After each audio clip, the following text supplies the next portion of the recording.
而東邊位先可以睇到湖景喎。如果係西邊位嘅話咧，就係我睇我哋出邊嗰啲魚塘啊、田地嘅。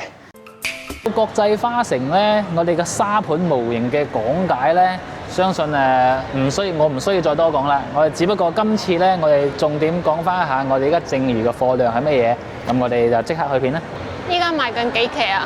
而家咧主要個貨量咧係賣緊係4期4區同埋我哋5期嘅，主推係第5期嘅呢一棟第4棟。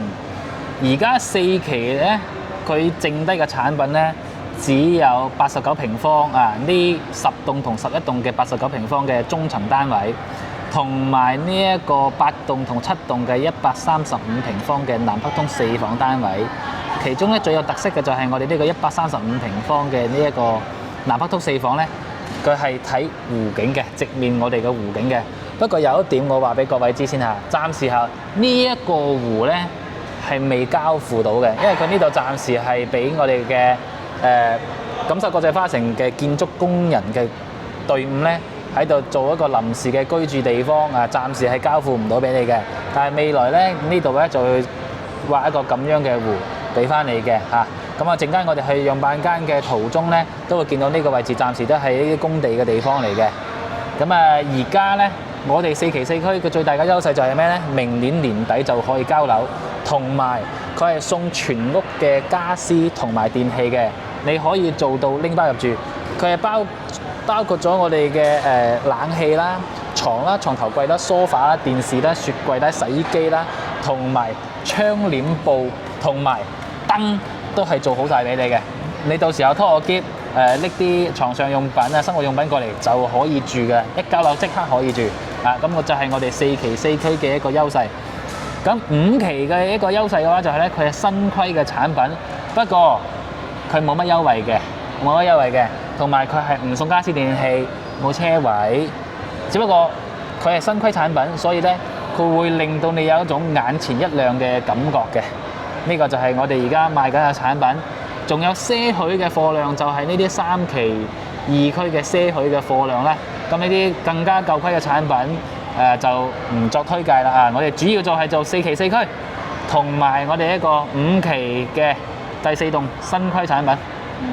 我哋4期嘅一個工程進度咧，就已經開始拆緊呢個7至10棟嘅一個外棚架啦。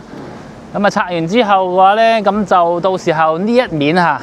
即係對住我哋嘅呢一面就係望住我哋嘅湖景嘅。頭先講咗啦，我哋嘅湖咧呢度到時候呢個湖面呢度咧，暫時而家仲係一個工地嘅狀態嘅。要呢邊5期靠住湖邊啲樓咧起好之後咧，呢個湖咧先會挖翻出嚟，交翻俾我哋各大買咗湖景樓嘅業主嘅嚇。咁呢個啦進度嘅話咧，我保守估計仲要2年到3年嘅感覺嚇。咁到時交咗之後咧嘅感覺咧就類似咁樣，不過就冇咁闊，窄少少嚇。因為呢個4期同埋5期之間嘅樓間距大概係200米度，咁我哋到時候嘅湖景咧就想像下一半咁上下啦，一半咁上下啊。同埋我見到好多業主咧喺呢度玩緊呢個台釣嘅，咁就大家若果係中意釣魚嘅，到時候呢個湖都可以釣魚嘅嚇。咁啊，好多呢啲淡水嘅魚啦，係啦。4期樓下咧，仲有一個獨立出嚟嘅商業街，到時候呢一度會係啲睇個樣咧，就似係做啲飲食之類嘅或者車房之類嘅生意嘅。咁就我哋就持續去 follow 住呢一個樓盤啊，呢個樓盤有咩最新嘅動態嘅話咧，咁啊我都會及時去更新嘅。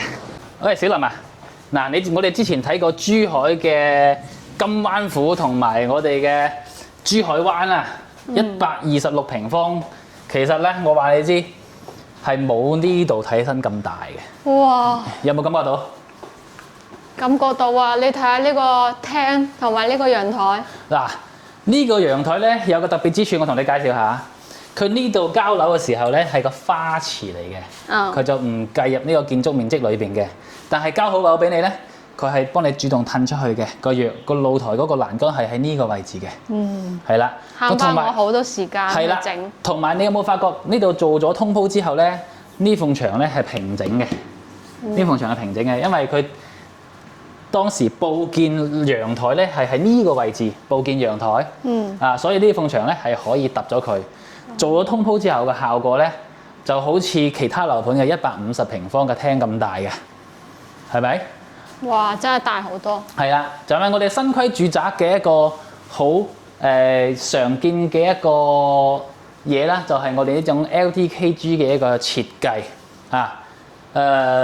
交樓嘅時候咧，牆體嚟嘅，你可以參照佢呢一個位置喺呢度做個賭台、中賭台，呢度做個水吧位嘅，咁啊非常之適合享受嘅。126平方啫喎，而且佢係南北通雙陽台。我哋呢一個陽台，如果係東邊呢一戶嘅話咧，係可以睇到湖景嘅，咁樣嘅一個湖景。係啦，第4棟要東邊位先可以睇到湖景喎。如果係西邊位嘅話咧，就係我睇我哋出邊嗰啲魚塘啊、田地嘅。當然啦，亦都係無遮無擋嘅。好啦，呢個設計呢個戶型咧，入門口嘅左手邊係一個客廁啊，乾濕分離嘅客廁。呢一間房咧，入門口嘅右手邊呢間房咧，可以做鞋帽間啦、衣帽間啦，或者係做書房啦、遊戲機室都冇問題嘅。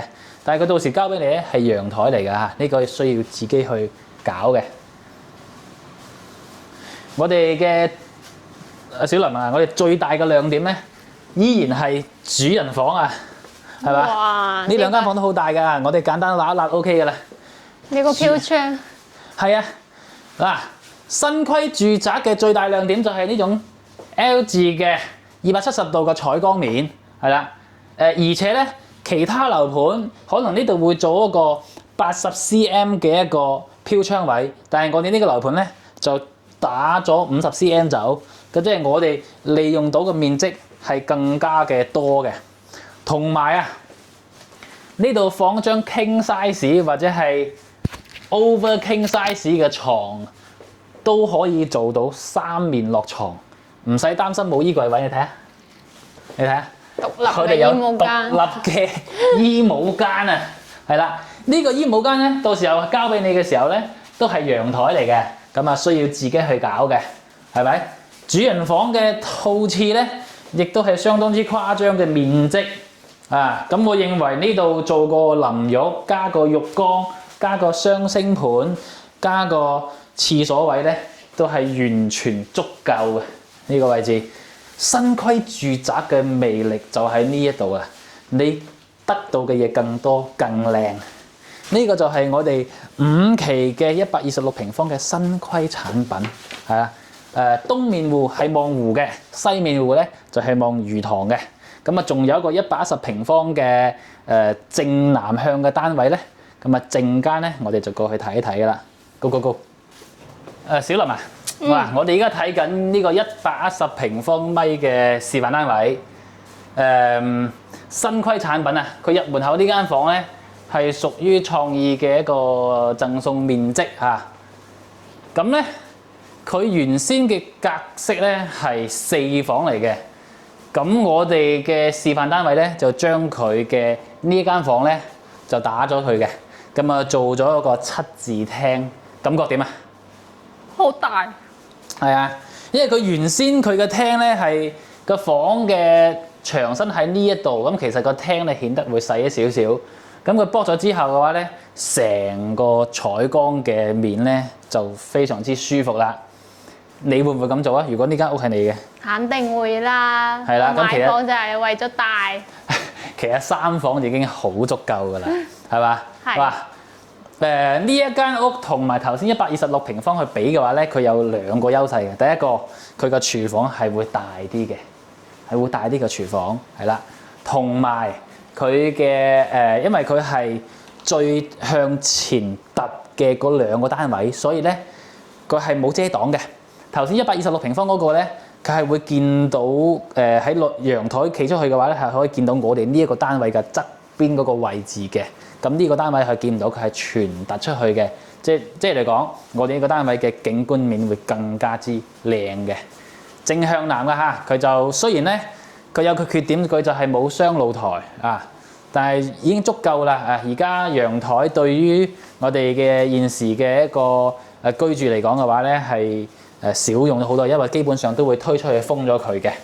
咁呢裏邊咧就 set 咗2間房啊，因為有間房喺門口。咁啊，每間房嘅面積都好大嘅，因為佢駁晒啲窗台位，咁所以咧你用到嘅嘢咧會更加用到嘅地方會更加之多嘅。同埋主人房亦都係佢最大嘅亮點啦，係咪？270度嘅採光面啊，新規住宅嘅標配，同埋呢個位置到時候交俾你咧，同樣係陽台嚟嘅，但係咧是但單位就做咗個衣帽間俾你，男主人女主人嘅衣櫃全部有晒嚇。男主人嘅衣櫃咧就係呢一格嗱，呢2格全部都係女主人嘅，好嘛？跟住洗手間位會細過126平方嗰隻，但係夠用嘅，因為我哋呢一個產品佢最大嘅亮點就係贈送面積真係足夠多，同埋佢嘅景觀面會更加靚。東邊位咧就睇到湖景嘅，西邊位亦都睇到少少湖景，多數咧都係睇到我哋出邊嘅魚塘同埋田地嘅景嘅。咁啊，至於魚塘同埋田地嘅景係點樣嘅話咧，我咧就有幾個業主咧係買咗4期嗰邊嘅有同樣嘅景嘅，我係 show 俾大家睇一睇。呢2個單位嘅價錢大概係點咧？嗱，呢個單位嘅話咧就130零萬、140萬，126嗰隻咧就150萬左右。正常嘅首期啊係去到大概25萬以內啊。咁啊，30年月供嘅話咧都係講緊5000零蚊，你就可以擁有到咁樣嘅新規住宅單位啦。嗱，2年左右收樓，你願唔願意等佢咧？喺評論區話我知咧。